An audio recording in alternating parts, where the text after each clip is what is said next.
For a few seasons, Fernando Torres was the most feared striker in England. Quick, fearless and deadly in front of goal, he tore defences apart for Liverpool and looked destined to be remembered as one of the greats. They called him El Nino, the kid, and at Anfield he was worshipped. He scored in a rush, bullied centre-backs twice his size, and ran in behind them before they could even turn. Then in January 2011, Chelsea paid £50 million for him, a British record at the time. It looked like the perfect move, a ruthless finisher joining a side built to win the biggest trophies. Everyone expected the goals to keep flowing. Instead, almost the moment he arrived, something broke. The striker who had terrified England simply stopped scoring, and nobody, including Torres himself, seemed able to explain why. At Chelsea, the goals dried up in the most painful way imaginable. He went match after match without scoring, and you could see the confidence draining out of him.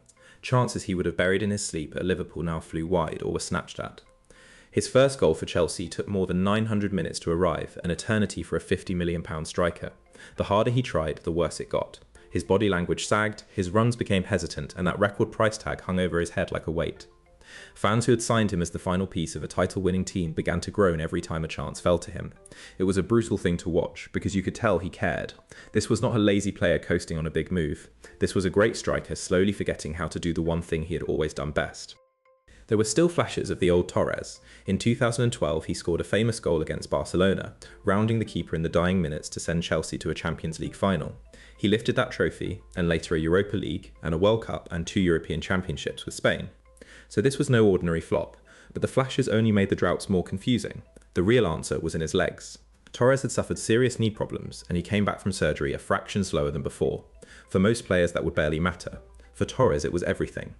His whole game was built on explosive pace, on beating a defender to the ball and running clean through. Take away that half a yard and the striker who lived in behind defences suddenly had nowhere to go. The gift that made him special was the exact thing his body quietly took away.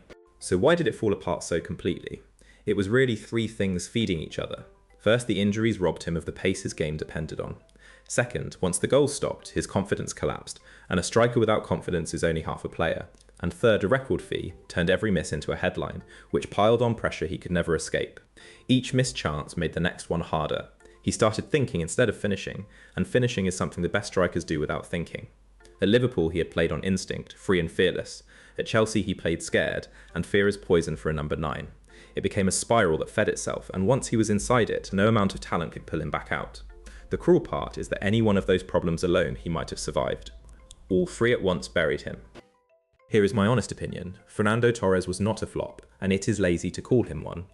He was a genuinely brilliant striker whose entire game rested on one fragile thing, his speed, and when injuries took it, everything else fell with it. Remember, this is a man who still won the Champions League, the Europa League, the World Cup, and 2 European Championships. Most players would trade careers with him in a heartbeat.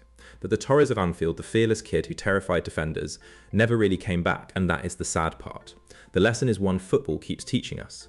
A player is not just talent, he is talent plus a body that holds up, and a mind that stays free. Take away any one of those, and even a great can unravel. Torres kept the talent to the very end. He just lost the 2 quiet things that let it shine.